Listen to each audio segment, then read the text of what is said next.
Are you not entertained? Yep. I read this headline from the Hollywood Reporter. It came up. It says box office for this weekend. Nobody 2 Can't Stop Weapons as Sydney Sweeney's Americana all out bombs. Good. But I read that headline as Sydney Sweeney's Americana all out boobs. Well, Considering I have that awful nickname for her. she is all out boobs. Yeah, well, I think it's, yeah. Hey, you want to watch some TV or something? Skip it. Well, I'm getting ready to watch a video. Really? What? Nothing but foul language and toilet humor. I'm disgusted and repulsed and I can't look away. I need these things! I need these things! Tell me, do you want to go? We're stopping on the color line. Oh, no way, Jose. This just in, go to hell! This conversation can serve no purpose anymore. Stop it! Stop it! Stop it! Stop it! Stop it! Stop it! Stop it! Hello, friends and listeners. Welcome to another new episode of Watch Skip Plus. We are a movie review podcast with a lifestyle twist. That twist is that after my co-host, Mike, WillDaBeast, and I, Cupcake, review a new streaming or theatrical film, we will give you a bonus review, and that can be on anything. If this is the first time you're seeing us on Spotify video or YouTube, please like, of course, subscribe, and leave a comment, please. And if you're listening to us, wherever you're listening to us, make sure you also like. You can also leave comments on most of these things. We love good comment. Mike, how are you doing this week? Well, I got sick this week, so forgive my voice. It sounds a little bit froggy. It was an okay week after I dealt with the sickness. Excellent. Well, hopefully you're feeling a little better. It's just the voice is gone, still coming back. Got it.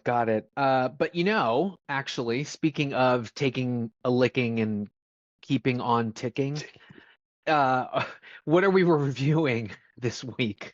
We are reviewing Nobody 2, the new action extravaganza by your friends over at 8711. Or 87North production, and both 87North production. Both. Yep. It's all mixed together, kids. So here we go. We're going to dive below the line.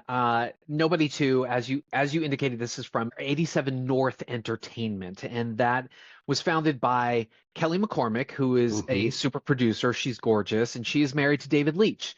And we have mentioned Leitch many, many times on this show. Many times. Because he started it off that way. We did, actually.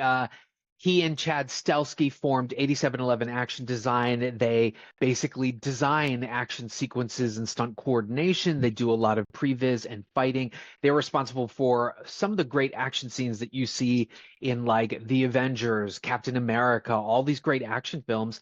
And then 87 North, the production company, started producing what I call like the 87 North universe films, basically. So everything from Bullet Train, which was directed by David Leitch, our first reviewed film on Watch Skip Plus, Fall Guy, the John Wick movies, Atomic Blonde, what was that awful film we just reviewed? Ballerina. At any rate, so they are obviously producers behind this. Our director is, and I'm going to teach everybody how to pronounce his name. It's Timo Tjahjanto. So apparently the TJ in Indonesia is CH. So Timo Tjahjanto, he is Indonesian. What I love about this is actually his American debut. Yep. And so Tjahjanto actually started directing horror films with a gentleman named Timo Tjahjanto, and they were known as the Mo Brothers. And after those provocative horror films, Killers is actually fairly intriguing and interesting. Tjahjanto Tjahjanto would go on to direct segments for ABCs of Death, VHS 2, VHS 94, and then he sort of switched and became known for these ultra-violent Indonesian Asian action films like Headshot, which is one that is frequently recommended. That one stars Indonesian action star Iko Uwais, who is also cropped up in, Wu Assassins on Netflix, as well as a bunch of other American films. He's great. And then The Night Comes for Us, which is fantastic. And then the recent The Shadow Strays, which was more female action oriented, which is kind of cool, but maybe not as successful as the other ones. Still really good, though. We have two writers, and just to teach the young viewers and listeners again, when you see screenwriting credits, so here it's Derek Kolstad, ampersand symbol, Aaron Rabin. What that means is they've worked as a team together on the script. And anytime you will see a name and then the word "and" followed by a name, that means that they took different times revising the script, or they worked on the draft at separate times. So for here, it's Derek Kolstad, ampersand Aaron Rabin. Kolstad, from humble beginnings, co-writing direct-to-video action films starring Dolph Lundgren. He is the architect of the John Wick series. It's what he's known for. He's also created the Die Hart, H-A-R-T, starring Kevin Hart movies as well. Get this, he's going to start jumping into directing. Apparently, he's going to be involved in the Splinter Cell series. And interestingly enough, he has written what seems to be a John Wick action retelling of Jekyll and Hyde. It's a podcast series called The Strange Case. And the voice talents on there are Vanessa Kirby, who was in Fantastic Four, First Steps, and David Oyelowo, who I love as an actor. So pretty interesting. Aaron Rabin, he's mainly a producer. So I'm looking at Secret Invasion. He was a consulting producer on there. And the Prime series, Jack Ryan. He also wrote for Jack Ryan as well. Dominic Lewis, he has scored Fall Guy, Violent Night, Bullet Train. He's also scored other action films like My Spy, Jolt, which was a Prime Video original. I kind of dug that movie with Kate Beckinsale. It's so dumb. Oh my God, it was so insane. That was great. Also, Jay Courtney gets naked in it. So yeah, Kingsman, and then the Monsters Pixar animated series. I think it was called Monsters at Work or something crazy like that. And then our DP is Callan Green. He is from New Zealand. He was the New Zealand Cinematographer of the Year in 2024. He's done a lot of second unit work on Fast 9, Fast 10, but he is known for shooting season 3 of Gangs of London, which is very heavy on action. That's speaking of Indonesian action, Gareth Evans is behind that series. He often works with Indonesian actors. So The Raid 2, and then he has also shot Guy Ritchie's The Gentleman. Hated that movie, but apparently it's a good TV show. I don't know. I liked it. It lends itself to being a good TV show. I hated that movie. The Gentleman was terrible. And then he just wrapped on Ponies, which is an international espionage series directed by Susanna Fogel, very well-known screenwriter and director, starring Emilia Clarke and Haley Lou Richardson. And then he and Timo are re-teaming. See what I did there, folks? For Beekeeper 2. So I'm really excited. Speaking of stupid but fun, I'm really excited for that, actually. A couple more shout-outs. Elisabeth Rolandsdottir, she is Icelandic.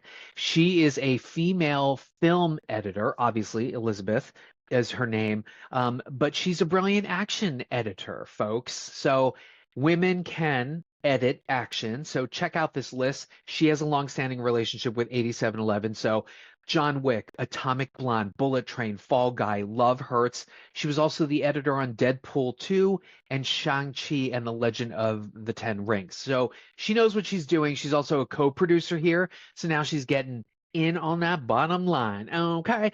And then the other shout outs that I want to give are Greg Rementer and Kirk Jenkins. They are the stunt coordinators on this. Kirk Jenkins is the fight coordinator. Greg Rementer is second unit and supervising stunt coordinator. Rementer was on the fight team for Atomic Blonde. I watch that movie all the time because I love the action choreography in there, even though there's some repeating moves. And then Kirk Jenkins and Rementer worked on Nobody, and in that famous bus fight scene from the first Nobody, Jenkins can be seen in there basically as one of the drunk people that he's fighting. Jenkins has also doubled Ludacris on some of the Fast and Furious films, so that gives you kind of a clue as to what he sort of like looks like. Okay, so moving on the cast, returning, we have Bob Odenkirk. He is 62. Did you know this? I had no idea. But I was going through some of those bonus features on Nobody, and not just because they feature him practicing martial arts barefoot, but actually, speaking of barefoot, did you hear about this controversy? Apparently, somebody on Reddit had seen that he had liked a foot fetish Instagram account, and so the internet, the entire internet, basically ribbed him for following like a foot fetish. Like, he has since unfollowed that particular account, but man, the internet is forever and people watch you, so watch out. Anyway, Odenkirk, 62, German and Irish ancestry. It's why he's so hot to me anyway.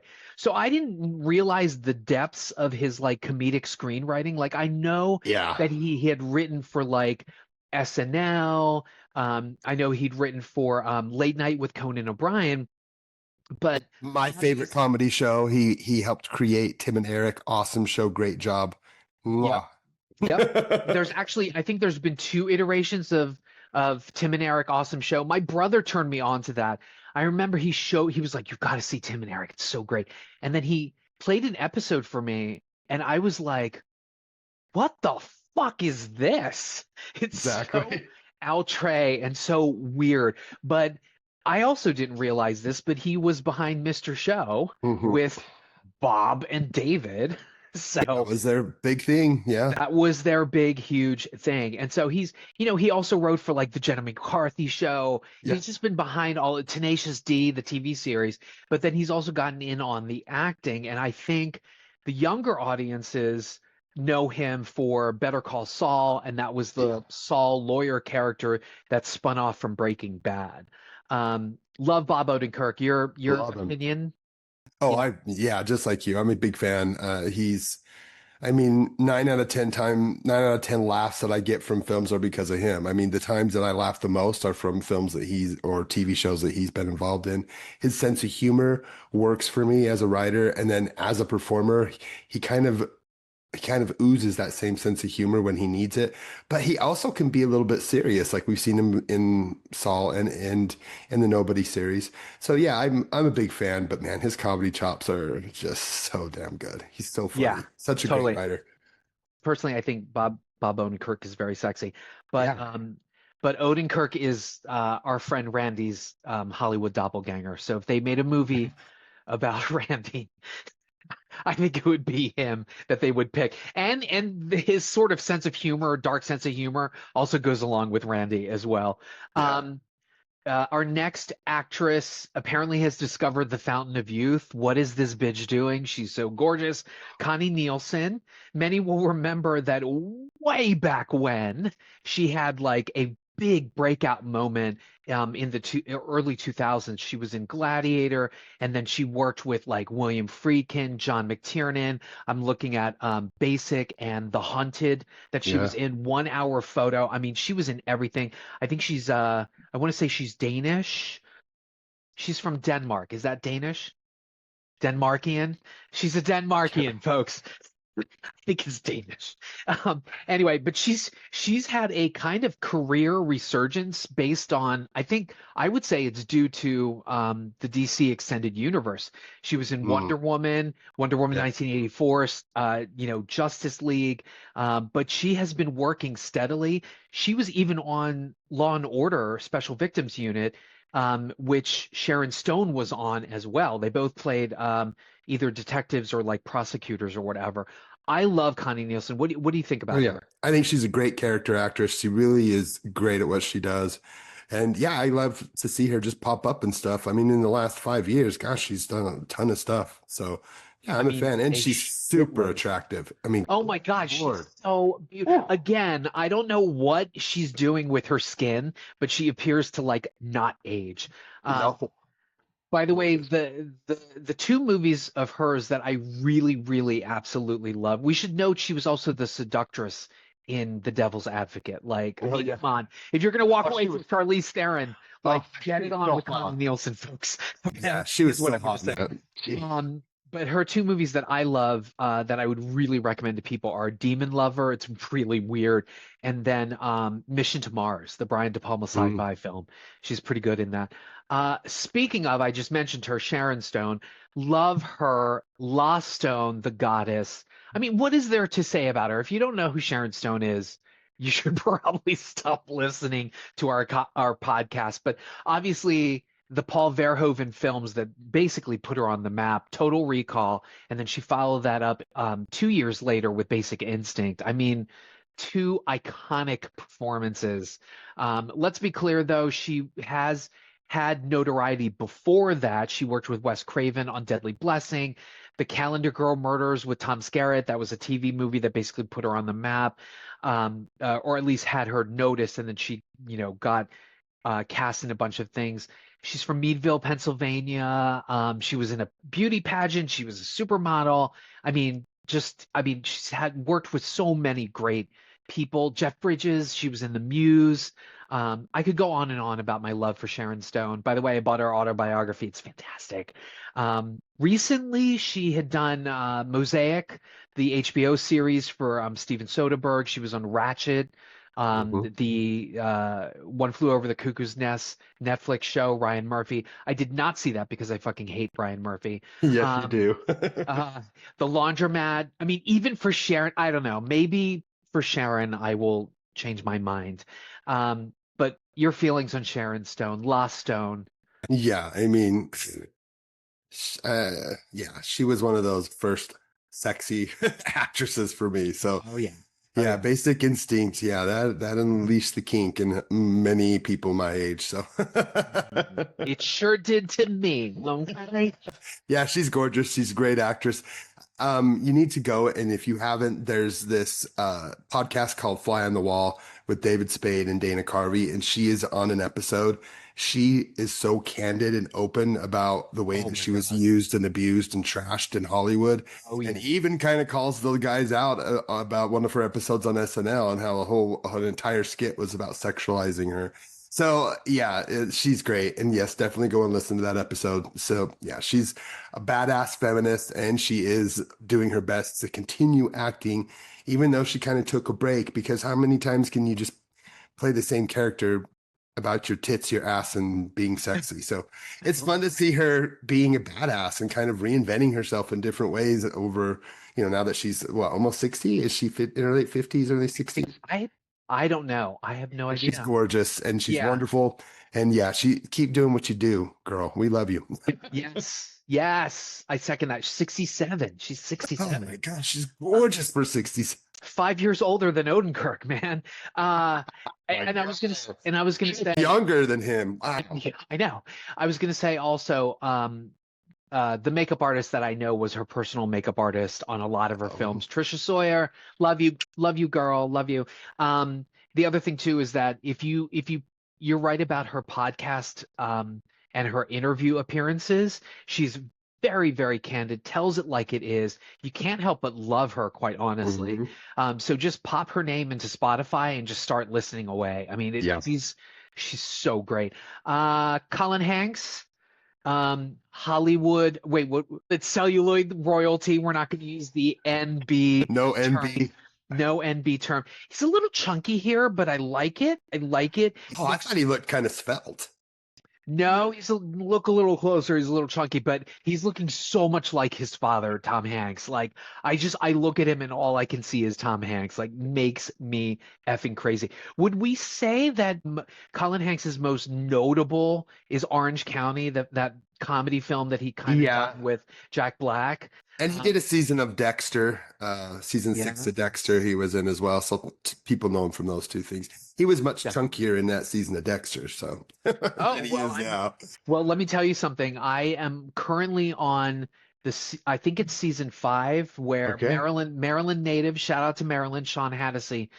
He's in it. He plays like some animal control guy who is killing people.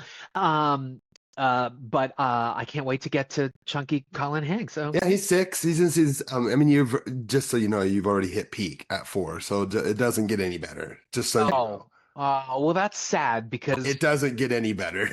I have to tell you that some of the writing on Dexter, I'm like, none of this makes sense. I have no idea what's happening. Yeah, 4 is its peak. Yeah. That's definitely peak Dexter. I mean, The listen, new one's supposedly good. I don't listen, I got to see John Lithgow's ass, so I was like, Yeah. Anyway, But soon you'll get to see his full-on package if you watch Jimpa when that comes out. Or did it come out already? it has not yet. I have alerts for it. Anyway, okay. RZA is also in this.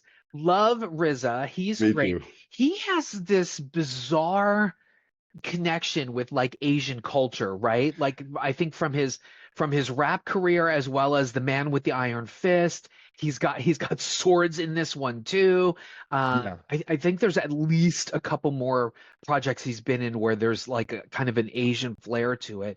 Well, Wu-Tang, the music group that he helped form, they came together Obviously, yes. because of their love of Kung Fu cinema as teenagers, like 15-year-olds. That's how they came together. I know. They got out of the streets as much as they could because they would go into the theaters and go, around New York and watch these freaking old Shaw Brothers and Kung Fu movies. So it's been a part of his DNA, since he was a kid, same as the film has been part of ours. So he loves that culture. If you listen to any of his music, you'll hear samples of classic Kung Fu films all spliced throughout. It's a big part of his identity. So yeah. Yeah. I mean, listen, I confess I've only listened to 1 or 2 Wu-Tang albums. That's okay. I'm a big fan. But I think that's how most people know him. I know him from his acting appearances. He's been in a ton of stuff, right? Yeah. Like Be Cool, Funny People, Repo Man. Just going back to sort of like the Kung Fu thing. He was the blind master in G.I. Joe Retaliation. I already mentioned the Man with the Iron Fist, Protector 2, Brick Mansions. A great animated film called MFKZ Motherfuckers. I love that animated film. But yeah, he sort of lives and breathes like the whole Kung Fu connection. I dig it. I Yeah, he dig does. it. He's also in my favorite performance of his is in the short bit in Coffee and Cigarettes with Bill Murray. And he goes, Yes. Bill Murray, is that you, Bill Murray? Hi, Bill Murray. It makes me laugh so hard when he says that. Bill Murray. Oh my goodness.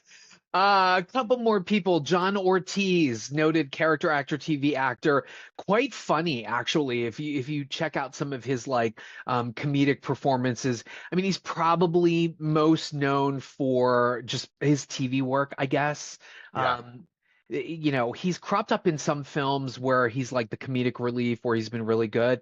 Your thoughts on Ortiz? I like him. Yeah, I mean, he was good in Silver Linings Playbook. He gets killed pretty good in Aliens vs. Predator Requiem.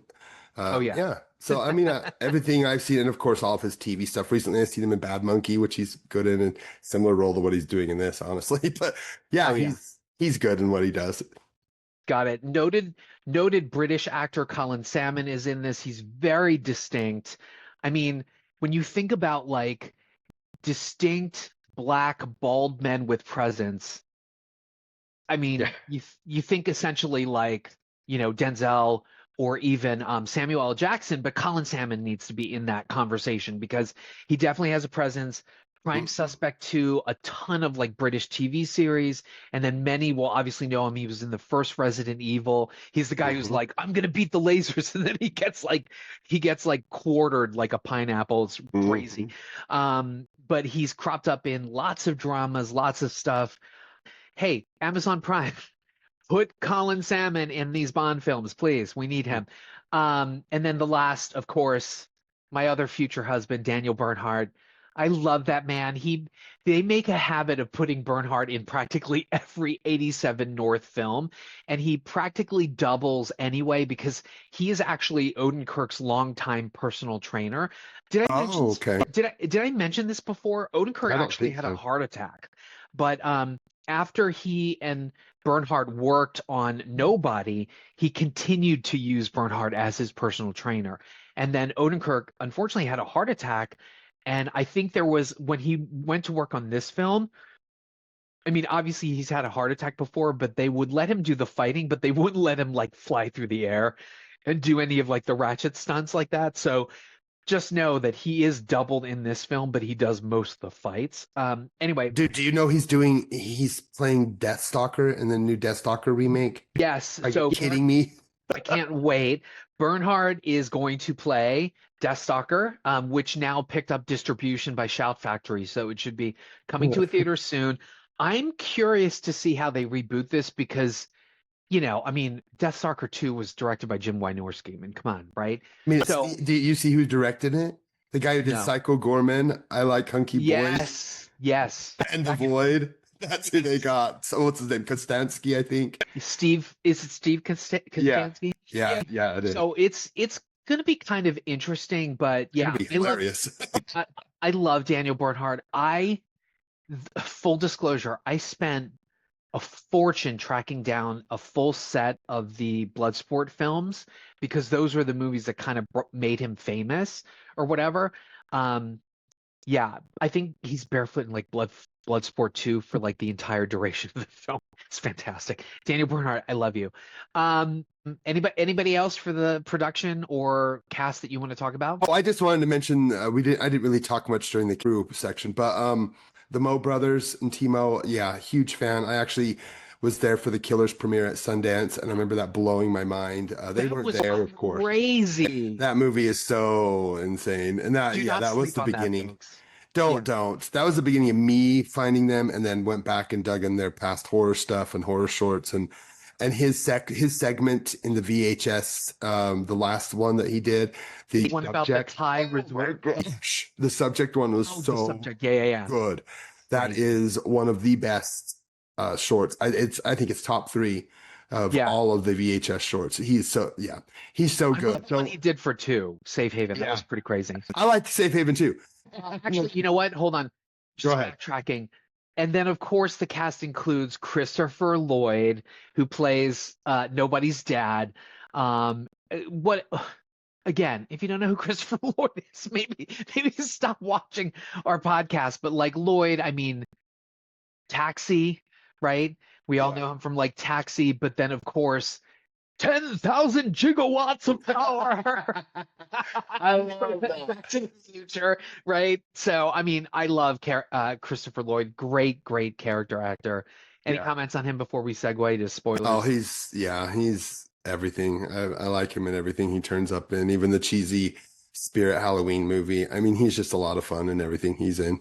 He has a great cameo in the Alexandra Aja remake of Piranha. Oh yeah. Yeah, it does. It's so great. funny. Okay, so here we go. Spoilers. Yeah, let's get right what are into it. Let's go for it. You first. What are your spoiler-free thoughts on Nobody 2? And so, I mean, basically, I didn't have a lot I didn't have a lot writing on this because I was like, Nobody 2. I mean, we joked about it a lot because first off, I mean, 87 North is not having a great year. We could just be open and honest about it. Love Hurts and Ballerina. So I had no hype for this at all. The first film was fun, but it was just a funner, slighter John Wick, pretty much. Yeah. So I didn't know what to expect until I found out that paid attention and realized this was Timo's movie. And then everything changed for me. And then I go into the movie and then talking about comps like we always do. This reminds me so much of The Last Stand from 2013, Arnold Schwarzenegger's Oh yeah. return to big movies, directed by Kim Ji-woon. So similar. Was it a return? Was it a return? I think I love it. I think Yeah. that and Sabotage are like the best things he's done in like 20 years. I love both of those so much. So, but The Last Stand, like The Last Stand, this takes a more comedic vibe and has a very similar look and feel and overall kind of kitschy, humorous tone. So I like this. I think this is the best thing 87 North has done this year. I think it's better than the first one. I mean, it seems cheaper, it feels cheaper, but I kind of like that about it. It Yeah. feels like you're watching a, B movie in the theaters, like something you would have rented on Blockbuster. Yeah. It feels very DT direct to video, but it is so much fun. And what really makes it work is the family dynamic. Our two leads, they really work together.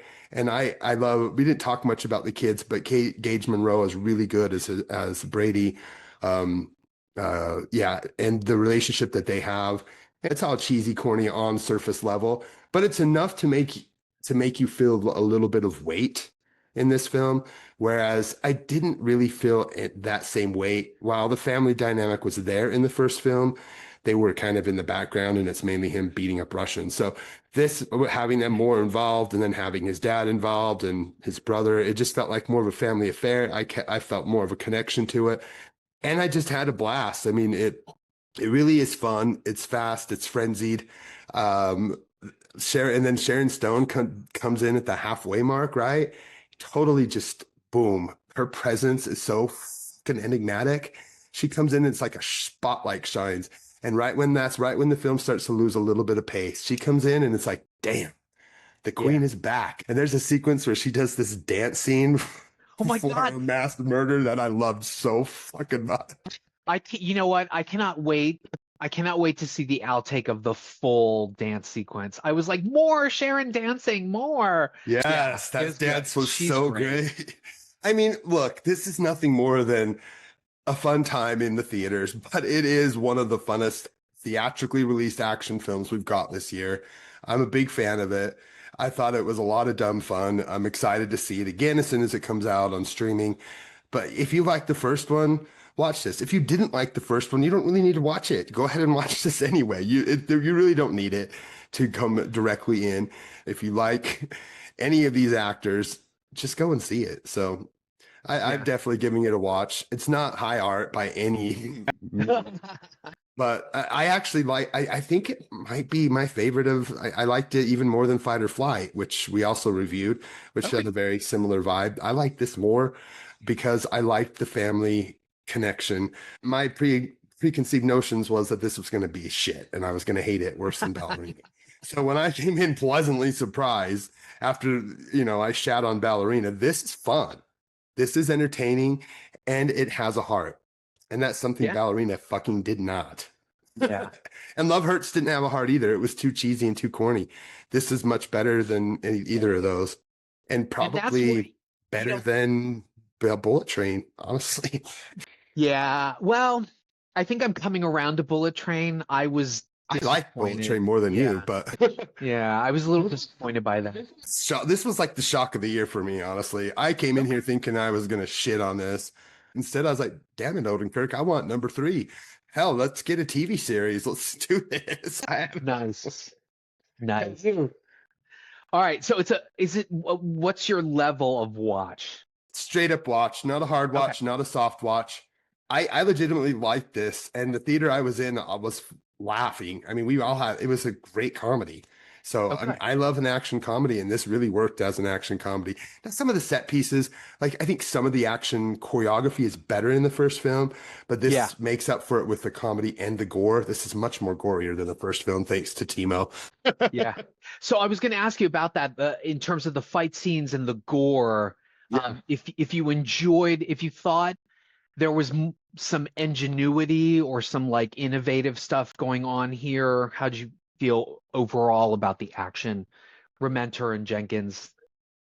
I like the juxtaposition to the lighter comedic and then followed with like people's heads getting sliced at their mouth and then bloody brains coming out.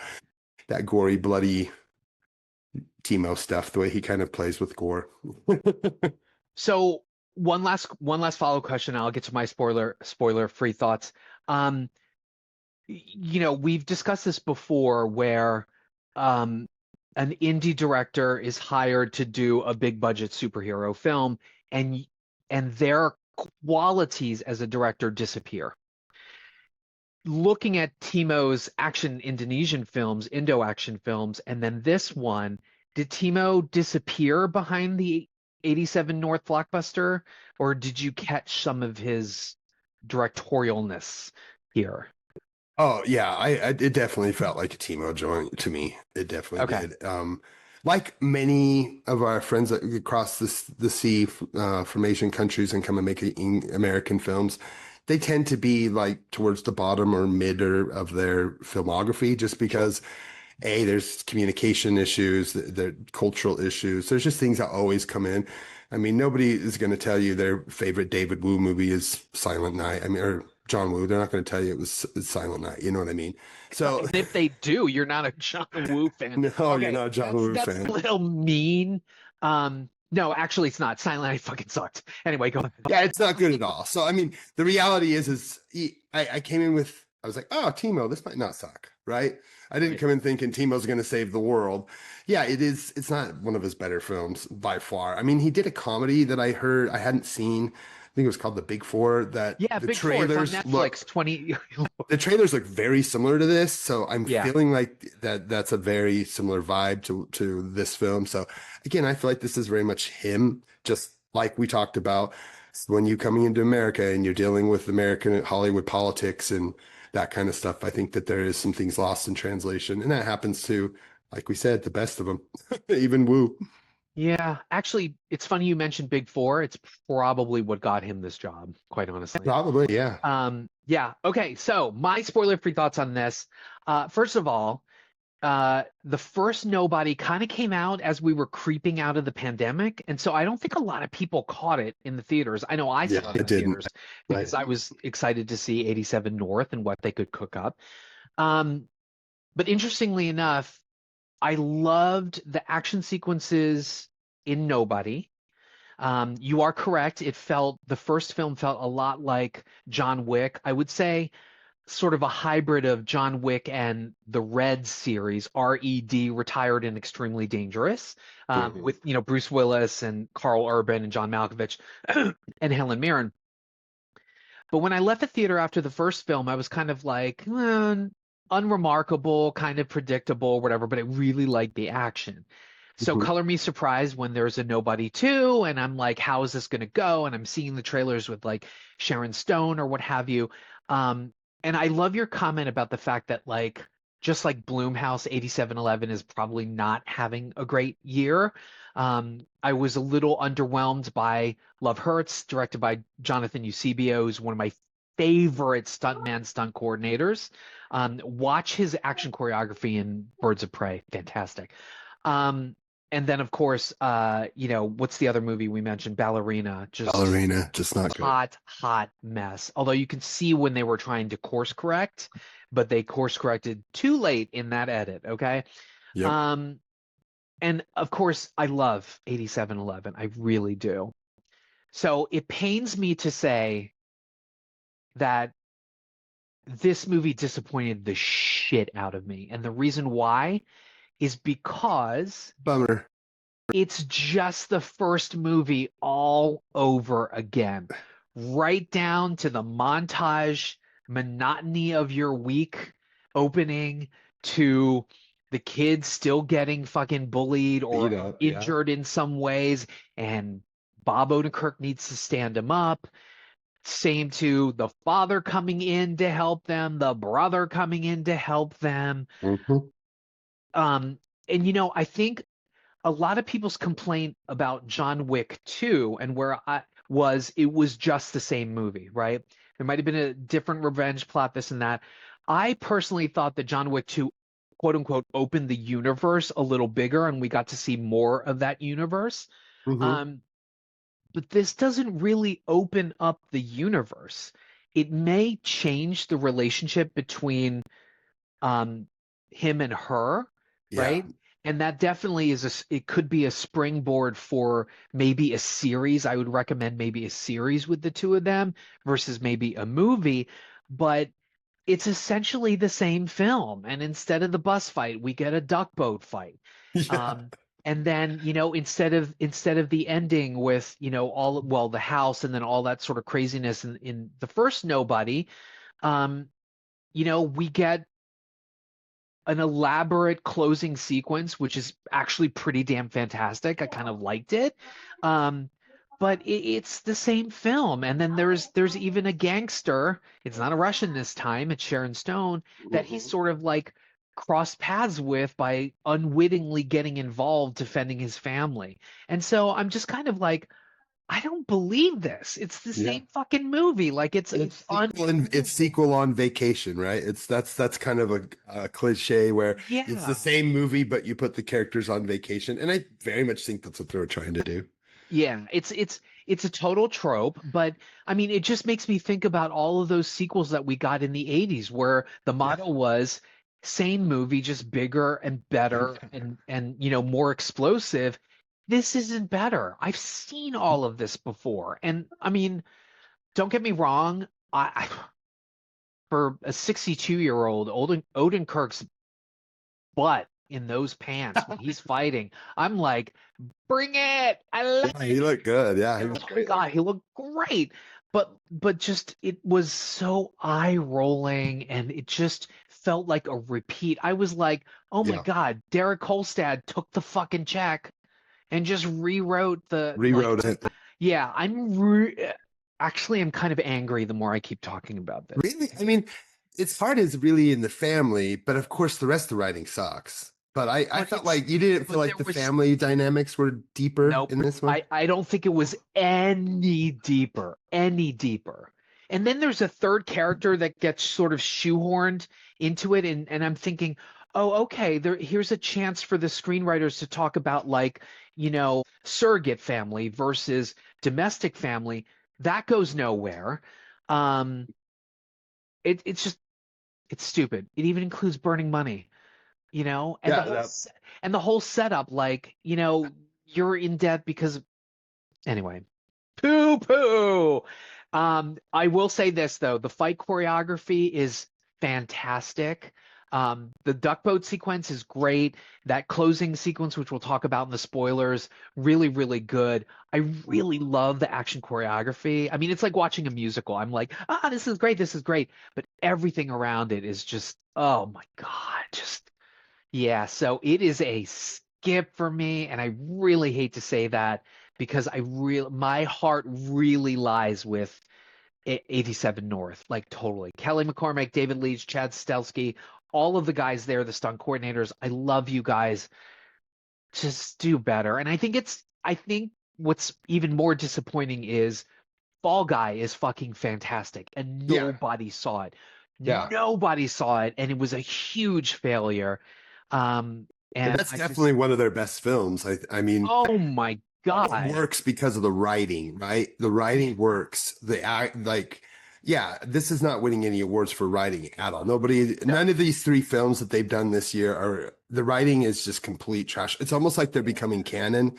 They're going to become don't say that canon because they're really doing away with writing that makes any sense and just having dumb fun. And that's kind of what I felt. I thought it was just a fun canon type of Saturday matinee. And that's exactly what the vibe I got. And I feel like the humor's not going to work for everybody. I mean, it's not going to work for me. For everybody. That's what elevated it for me, and that's what made it poo-poo for you. You thought it was dumb. I thought it was fun. So whether you like the comedy, and this increases the comedy, it's the same movie but way more funny. It's like Evil Dead 2 compared to Evil Dead 1.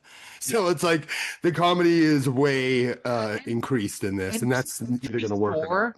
To be sure, I think family dynamics was definitely the focus in the first film. With this one, the focus is between him and his wife. Oh, yeah. That stuff worked. Yeah, way worked. And we'll talk about this in spoilers, but I think if they had pulled the trigger on a certain plot twist between the two of them earlier, that might have made the movie much more different. You alluded to this in your review. You don't need to see the first Nobody. It's essentially the same fucking film. So just go see it. Even if you haven't seen the first one, you might like it. I just thought it was a by the numbers retread of the first film. And I was so disappointed. And I hadn't rewatched the first one since 2022. I didn't get to rewatching it this week. So I don't know how it compares. I just know my memories of watching it. It felt like a slightly more comedic John Wick, but I feel like this was much more humorous than It's Nobody Won. definitely more humorous, but and not to insult 8711, but I think that when you're a hardcore fan, like even the Swifties can say this Taylor Swift song sucks, right? And so when I say do better to 8711 is like you mentioned, the 87 films kind of feel like they're just finding a hanger to hang these great action sequences on, Yep. right? But we want something more substantive than just a hanger. Like, so when I say do better, source better writing, source better scripts like Fall Guy, and then go for broke, 87, please, because you're not having a good year. Love Hurts was some trash. I There did was not like him no either. No. emotion in it at all, and that was a shock. A shock. Yeah. So, anywho, okay. So it's a watch for you. It's a skip for me. We're Yeah. polarized. I'm going to need to do a tally of the movies that we've split on. We don't do this very often. We We don't don't split very split often because we are often, no. very similar. We might be soft to a hard watch. Like we might Yeah. vary in how much we like something, but I mean, this and the last one I remember really is Empire or Electric State. Electric State. Yeah. That was, Yeah. I mean, you didn't quite shit on this the way you epically did that, but this, No. yeah, it isn't going to work for everybody. You're right. If you're not, you don't go in wanting to see a dumber, sillier version of Nobody Won, then you're going to be disappointed. With that's Yeah. more bloody, a bloodier, funnier version of Nobody Won on Vacation. You're either going to like it or you're not. So you didn't feel like not even Sharon Stone saved it for you. None of that. She didn't save it for me because what's great about her performance is it's so deliciously evil and brutal, Mm-hmm. but there wasn't enough of that. Yeah, she doesn't come in till 45, 50 minutes in, right? Yeah. And when she doesn't, and I mean, anyway, we'll talk about that in the spoilers, but yeah, even Sharon couldn't save this for me. So yeah, skip for me, watch for you. Okay. And you would have thought this would have been tailor-made for me, that I would have Yeah. come in just loving I this. expected you to love it and me to shit on it. That's I know, and then in reverse, super weird. So, all right, so if you have not seen Nobody 2, although you could just watch the first one over again, we're going to spoil it faster than you can uncross your legs in an interrogation scene. Okay, so that last action sequence. So basically, what happens is he takes him. I guess this is maybe a nod to Tim and Eric's awesome show, but he sort of has this memory of this place called Plummerville, which has it's a whole town set up for tourists, and there's a big midway or amusement park, right? And so he pops in the VHS, and we get this grainy video of this guy I'm Wild Bill. I thought that was kind of cute. So he takes his family there, and obviously he gets mixed up with the Sharon Stone gangster character, and he has to basically save his family, because what ends up happening is that he ends up after defending his family, he realizes that the bully that he initially beat everybody up over is connected to this gangster. He's the son of the amusement park owner's son, right? Who inherited the business. And so in an effort to basically save him, instead of just being leave my family alone, I'll leave you guys alone, because they've kidnapped this kid and they want to use him as leverage, he saves the kid and burns all of their money, burns all of the cachet of bioweapons that they bought, whatever the MacGuffin was in that box. And so it was funny how he does it on accident, though. He doesn't do it on purpose. That's what I kind of like. Yeah, he didn't mean to do it. Yeah, but then when he sees it going out, he was like, he's like, shit. And so in the last sequence, they've basically booby trapped the entire amusement park, and there's some pretty good action sequences. I have to admit, adding in the water slide was a really sly touch. I kind of love that. That was great. And some of the traps were pretty crazy, but I loved that whole sequence. I thought that sequence was great. In terms of the gore, you mentioned the faces being cut in half. So RZA shows up as Harry, And then he and Daniel Bernhardt have this great sword fight, which honestly it was like a minute long. I wanted to see a little bit more of that. He goes, "Don't bring a machete to a katana fight." Yes, that's a great dispatch line, right? Although I don't know about you, I don't know many samurai that would wipe the blade on their arm, their actual arm. They would use something to do it, or they would just do the traditional move, which is to whisk the blood off or whatever. But that was kind of interesting because they do the samurai thing and he slices through his gun, through his mouth, and then his like head kind of like pops off. That was I just cheered. So I love that fight. That really was kind of was cool. great. So the plot development between him and his wife is that through the montage in the beginning, he is once again absent from his family. And the way that they show that is, there's this text colloquy between them every day. Are you coming for dinner? Oh, I'm stuck at work. And then she's all alone. And so when he makes this idea to go to the vacation, she's like, okay, great. He's turning his act around. And this is the best developed part of the film, but that's still not saying much. But basically, there's a scene where she's like, and I bet you're working. That's why you have that black bag that you're hiding. But then it turns out it's got anniversary items in it. Yeah. Well, he's working twice as hard, right? That's the difference is because he has to pay back the money. So he's doing his regular jobs and he also has to do extra jobs to pay back the money he burned. So, I mean, so he's just working twice as hard, making it even more hard for their relationship to grow. So to just set it up for the viewers and listeners, basically in the first film, he took on a Russian gangster and he burned what was called the Obshak, which was basically where all of the Russian gangsters pulled their money and it was like their retirement account. And actually that particular bugalter, it's Russian for accountant or auditor, they change accountants. So he only had it for a brief amount of time. But anyone who's seen the first film, he burned all of the Obshak. And so what we learn later in the film after the montage sequence is that Colin Salmon tells him, well, you're still in debt, right? Because of the Obshak, and they paid off the bill so that there would be peace, but he's working back, paying off that credit basically. And I think he said you had 2 more years before you got done. But it like looked 30 million or something. Yeah, but it looked like 2 more years of Monday through Friday killing people. Yeah, because that was $600,000. I think they said towards a $32 million debt. Yeah. And that was a pretty big job, you could tell from. I love the way that was told in flashback. You get bits, and I like that. But still, that's not enough of a universe expansion. True. No, they weren't trying to repeat the first film. Yeah.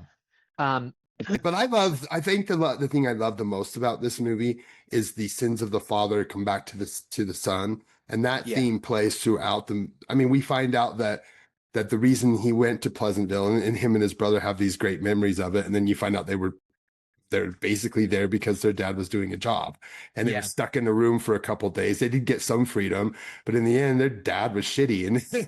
And he's like, all I wanted was for you to be better than me. His son is getting into fights and has anger issues the same way that Odenkirk does. Being a father, I love to see the way that children and, different, throughout different generations, we either take on those anger attributes or we get away from them. So I like that vibe, basically showing how it comes down from one to another. And he's trying to break these chains, but at the same time, he's doing it. He thought he was getting away, going on a vacation, but his nostalgia brought him to back to a job because of his dad. So his nostalgia again is that cycle. So he's trying to break this cycle, which is what the whole movie is about, breaking a cycle, but you're not really breaking the cycle. You're just redoing the whole thing. So that's what I saw the movie as. And I thought that worked. And that's why I liked it, because of the relationship between fathers and sons and the wife. And that's the difference, is that he had this wife, whereas, Christopher Lloyd's character, we knew from the first film that the boys basically were raised by him. I can't remember if she was dead or died or left, but they didn't have a mother. So she coming in kind of brings that that circle kind of, she comes in and kind of like cuts that circle with the knife. And in the end, she ends up kind of saving the day. So I kind of love that whole thing, like the importance of his wife. The reason why their relationship is so important is because she has to come in and break that fucking cycle. Yes, this is me getting too deep on a stupid action movie, but that's the reality. That's what they were trying to do. It doesn't really work. Yeah. And so I don't think that worked. I thought that the stuff with the son was just a retread. I mean, right down to the son jumping on the guy and choking him, just like in the opening of the first film. And instead he's like, I won't kill him because I'm not my father. That's not really progress. And then the only difference is the thing that really tosses him over the line is that the person in the arcade smacks his daughter upside the head. And that's what drives him to go back and to do that. But, you know, I feel like this whole like breaking the cycle kind of thing, is it really breaking the cycle if you just rope your family into your shenanigans? Exactly. And that's the point, is he doesn't break the cycle. And so what's interesting is that the romance part that I thought worked really well between him and his wife, if his wife had gotten in on the action earlier, right, with the sort of like, oh, what am I doing? I can't believe I'm hitting somebody over the head and trying to kill them. That might have made it a different and better film, but she doesn't come in to like save him until the end. Yeah. And then, you know, we get the Celine Dion song and there's an explosion and she's jumping into the pool. That pool was not that deep, and yet they're both floating like they're in the ocean and like kissing each other. I'm like, what the fuck am I watching? I was laughing. I laughed so hard. So lame. But yeah, and you know, Christopher Lloyd, he's really good in this too. But there were some weird editing mishaps because I couldn't understand why at one point he's shooting the Gatling gun and then in the next point he's waking up from an explosion. I can't remember what happened, but like there's it's an hour and 25 minutes. So for me, this is actually a little short. It feels like there was some stuff that got hacked out. No complaints about the length. No complaints about the length. That's it. No complaints about the length. I love it on 25 minutes. I love it on weapons. This does not need to be 2 hours and 10 minutes. Yeah. This is fine in an hour and 25. This is fine. I'm okay with those bits being hacked out, even though you can tell there was some hacking. It's fine. Yeah. Because you get enough of what you know. I mean, I rewatched Red Eye last night, hour and 17 minutes without credits. It's a chef's kiss of my God. Action, right? No, I love a short movie. Time in that. Yeah. I love a film where you can just get in and out in an hour and 30 minutes or less, man. When that's with credits, right? When you can do that and you can entertain people, that's a win to me. And this was a win. This is a lot of dumb fun to me. But again, like you said, this is stupid to you because the humor is not going to work for everybody. Just like I hear people talking crap on Naked Gun and I'm just like, oh my gosh, I loved it so much. But I've come to find out that I have a really silly sense of humor. I mean, I like Tim and Eric. I have a sense of humor that's very different from most people. I mean, when I was talking to my friend, we were talking about Predator, and basically we were talking about our favorite Arnold Schwarzenegger movies. And he's like, oh yeah, Predator's like one of my favorites. He's like, what's yours? And I'm like, Last Action Hero. Don't make fun of me. Yes. And he's like, love Last Action. Why? That's the stupidest. I'm like, because it's so funny. And to me, the comedy worked. I like when you can come in and break up the monotony of action or drama with a well-placed joke. And to me, this really worked in that, where it was nobody won, but funnier, and it knew what it was doing. It was trying to be the same movie, showing the cycles of fatherhood and how you really can't get out of it. There's no really getting out of it. Right? You can just bring your family together, realize this is the cycle we're in. We're not going to break it, but we've got to become better. And in the end, we're like, I just want you to be a better person. You're not going to be different. We're not going to break this. Just be better than the generation before. Because sometimes those, we can do what we can to break the genetics, but some of those social things that you learn from growing up and seeing what mom and dad are doing, that sometimes gets more ingrained than even the genetic side. So again, I thought it was kind of fun and smarter than it should be. That for I mean, really like this. Credit to Kolstad and Rabin. it just felt too much like a mirror of the first film. Yeah. But I think we all know where this is going, right? The next movie is going to feature Mr. and Mrs. Nobody. Yeah. I mean, clearly, That's what I'd love for it to be called. yeah, Mr. and Mrs. Nobody. By the way, there is a beautiful wolf in this film Oh yeah. that has like red eyes. I don't know if that was CGI or whatever, but like I was like, oh my God, if they weren't so feral and like ready to basically devour humans, I would love to have a wolf as a pet. But this wolf is so beautiful, but I'm pretty sure it was digitally inserted into the conference room where it's on the table or whatever. Yeah. I'm like, that wolf is not there. No way. But yeah, I imagine 3 is going to be Mr. and Mrs. Nobody. 8711, go off into television series, and instead of a third film, give us a Mr. and Mrs. Nobody. I would like that. I You think could that would- dive more into it. You could dive into his trauma from his dad and his mom not being there. If you could do that, and you could make it continue the story. But I would see it a theatrical film too. I mean, at this point, I'm kind of in. I'm only in because of Odenkirk and his button feet. So there you go. All right. We got some pluses. What do you got this week? I'm anxious to hear. All right. Well, this week was back to the Summer of Live Music, and I took my son Eddie and my wife to go see LCD Soundsystem. They're a dance punk band from Brooklyn, New York. They were formed in the early 2000s by James Murphy. He's also owns DFA Records, which was a big part of the New York dance scene in the 2000s, that kind of hipster dance scene where people wore skinny ties and dress shirts and tight suits and would dance around. It's almost like disco 2.0.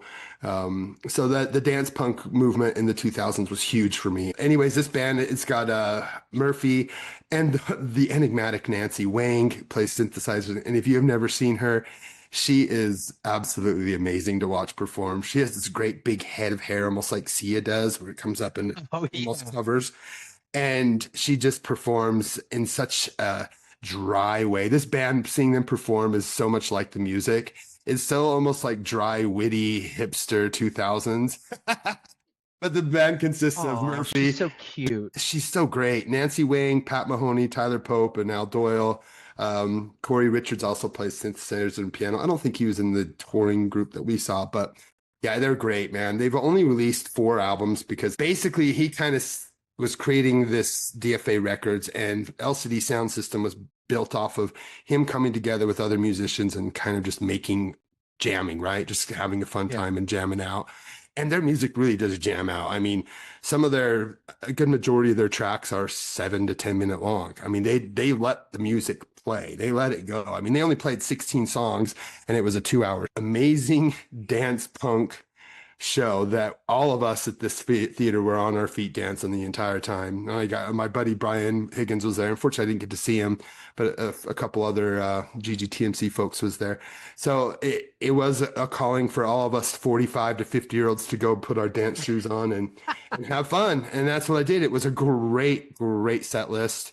The last 5 songs during the encore was pretty much perfection. It was, yeah, every song I wanted to hear, they pretty much played. There was nothing missed that I wanted to hear. Because again, they only have 60-something songs. They only have 4 albums, but their career is so enigmatic because of kind of more of who they presented themselves as more than the music itself.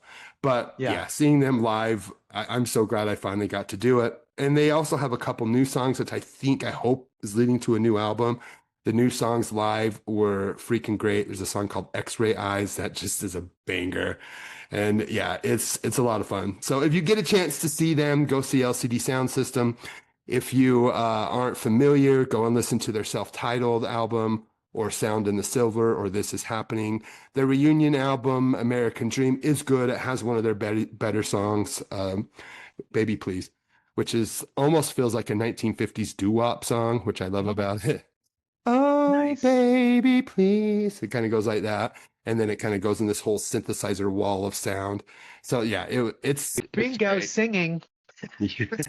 Always, we always do it. Yeah. So yeah, Actually, their breakout hit was Daft Punk is playing at my house. My house. And he sings with it plugging his nose, kids. He sings without his nose.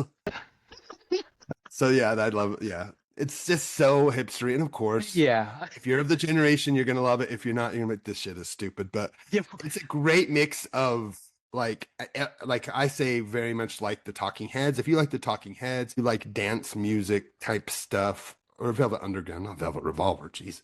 Velvet Underground, then you'll probably like these guys. Like very New York, very hipster, very of its time, very art rock. But yeah, if you can see them live and listen to them. What about you? Nice. What are you plussing? All right, so I am plussing an overlooked and underrated 87 North production. Okay. So everybody talks about John Wick, Nobody, Fall Guy, Love Hurts, all those other 87 films. And they were all theatrical, and that's why people talk about them. But there was an 87 North production that premiered on Netflix that I think a lot of people missed. And I really, really want people to start talking about this film because it is fantastic for what they delivered and how great it is. And so I'm looking at 2021's Netflix original Kate, Kate, starring Mary Elizabeth Winstead from Utah. Yeah, Final Destination 3, baby. And Final Destination 3, Mary Elizabeth Winstead, Woody Harrelson, and Miku Martineau. So this is basically, it's directed by a gentleman named Cedric Nicolas Troyan, who is from Talence, Gironde, France. So he's a visual effects artist. He's probably most known for directing The Huntsman Winter War. That was the sequel to Snow White and the Huntsman, for which he was a visual effects supervisor on it. So what I love about visual effects people who become directors is they really have an eye. And so with DP Lyle Vinson, who has shot films like A Girl Walks Home Alone at Night, if you've ever seen that, it's actually really good. Carry On, the Netflix action series. And this is written by Umar Aleem. So Umar Aleem has also written a film called Extraction. That one starred Bruce Willis, Kellen Lutz, and then Gina Carano. I may not like Gina's politics, but she is kind of a fun action star. Still can act, but that's okay. But anyway, so that's the team behind Kate. But what I love about this film is if you've ever seen the Edwin O'Brien movie, I think it's Edwin O'Brien, D.O.A. This follows a similar track on for D.O.A. So basically, Winstead plays an assassin. She has grown up her entire life being trained by Woody Harrelson, who's sort of like the person who assigns her jobs. She's told to take out a Japanese Yakuza clan member. And then suddenly she gets poisoned by radiation. And so she's about to die, and she's trying to figure out who set her up to have her poisoned. So it's a fantastic revisionist DOA, replete with 8711 action, and there are some balls out action scenes in here that are incredible. And Mary Elizabeth Winstead, if you didn't think she could do action from her being in Scott Pilgrim versus the World and even Birds of Prey, man, she is a convincing action star in this film. So it's on Netflix, folks. Check it out.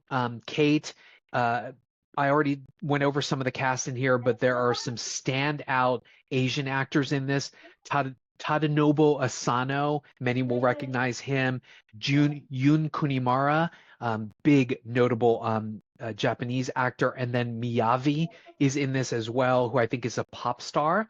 And then Michelle Huisman shows up in this. He was on Game of Thrones, Danish actor, Denmarkian. So yeah, please check it out. It's a great film. Have you seen this film, Kate? Yeah, and I think that it didn't get the same views and same response that they were hoping because it came out after Gunpowder Milkshake, and that sucked. And I think Oh my people God, saw Kate and thought it was going to be the same thing, so it didn't get the same hype. But see, people saw Extraction, and then Milkshake came out right after. People were kind of hyped for it, and that was not good. And then I think Kate kind of got undersold because of that, because it kind of, Yeah. I mean, it came out the same year, probably couple months apart. And I so think so. I didn't see Kate until probably 2023, a couple of years ago. So I waited Yeah. on it because I thought it was going to be like Gunpowder Milkshake, more junk. But yeah, I liked it. I not as much as you do, but yeah, I Oh, did. God. I did enjoy It's it. great. I've probably Yeah. seen it like 20 times. Fucking It's love not that movie. overtly serious, and I think that she kind of just her very one note and her dry kind of face. But yeah, I mean, it's good. It's definitely Yeah. better than a lot of what we've got this year. I mean, I kind of like this movie more, which I know you don't. So, but I because it feels so dry. And again, it's they need to learn how to balance the comedy. Like I like the Bullet Train comedy, and I think that that's where they're really good at. And I like this might be a bit too silly, but Kate's a bit dry, and I think that's yeah. not as dry as Ballerina by any means. That's Yeah. super dry, but it's better. But I mean, listen, I don't know if D.O.A. was their point of inspiration, but yeah, Oh, it's gotta be. that movie was kind of dry too. But It yeah, is anyway. with Dennis The Quaid and remakes Meg are- Ryan. Well, that's the remake. So Edwin O'Brien, it's like 1946. It's like Oh, it's black and white. Yeah. So it has that famous, just like the remake, shot of him walking into the police station. I want to report a murder. Who? Me. oh yeah, yeah. I love it. I love it. I love it. I love it. So, anywho, yeah, that's my plus. What are we doing next week? What the dregs of August? Is that what we're I calling know it? the dregs of August. I don't. I gotta look. We talked about it, but I can't even remember. I think it's Yeah. kind of bare. I think our options like the Ron Howard movie Oh, Eden? Yeah. and Honey Don't. Honey Bitch. Honey which- Bitch. Which, by the way, they've already planned a third movie for the lesbian road movie trilogy. I gotta tell you, I'm not interested in the lesbian road movie trilogy. I'm just not. I mean, Margaret Qualley doing another accent that's not good again. I mean, why? Why? I love the girl. She needs to stop. She can't do these accents, and she needs to stop. And then there's The something week called after that- Splitsville with Dakota It Johnson. actually looks good. But that- we'll see I guess we'll see what we get at our theaters. Let's see what we get. Because Lurker's coming out too, and then the week after that, I think we have We're doing Toxic Avenger, Toxic baby. Avenger. We made a decision. We've got some exciting news. We decided to not do Aronofsky, and we're doing the Toxic Avenger. Yes, so that'll be fun. And that's going to be a crossover with John Horgan's That's YouTube it, channel, yep. where I guess you and I are going to be on there and discuss the original Toxic Avenger, which I haven't seen in like a decade and a half. So I'm gonna go see it on August 22nd. It's playing at Broadway Theater, and I'm going with a fellow gent, Sean Guerrero. So we're gonna go see that again. I haven't seen it in a while either, so I'm Nice. excited. Nice. It'll be good. I may have to order up that Blu-ray. Okay, so if you love us, and again, please like, and subscribe and leave a review. If you love us, you'll certainly love our Podfathers: A Gentleman's Guide to Midnight Cinema and Not a Bomb. Not a Bomb has a thing going where they want listeners to vote on their the 25 best films in the last 25 years. So the Ooh. only criteria to go on the list is it must have been released between 2000 and 2025. So that is something, listeners can sort of jump into and be interactive with, and then they're going to premiere the list. They have a whole like tallying system. I was listening and I was like, I don't know. I'll just check out the final list. But yeah, you'll also love Night of the Living podcast, the OGs, Wild Dream podcast, Death by DVD, Raiders of the Podcast, Backlook Cinema podcast, and now for something a little bit different, we mentioned that Caliber 9 from Outer Space, and then of course, Feminine Critique and Talk Without Rhythm with Goro. Mike, parting thoughts other than don't go see Nobody 2. Sorry. Do go see Nobody too. That's my parting thoughts. Just like what's behind me, get out to the movie theaters, see live music. Yeah, enjoy the rest of the summer, people. Have fun. Definitely. And please save exhibitions, save physical media, and remember, be kind, be opened, be vulnerable, be opened. Shit. Let me Open that glory hole, baby. sorry. Woo, take two. And as always, Be kind, be open, be vulnerable. That's where the art is. We'll see you next week. When I See ya. promise to release on time, Jesus God. I am proud of the images I put in.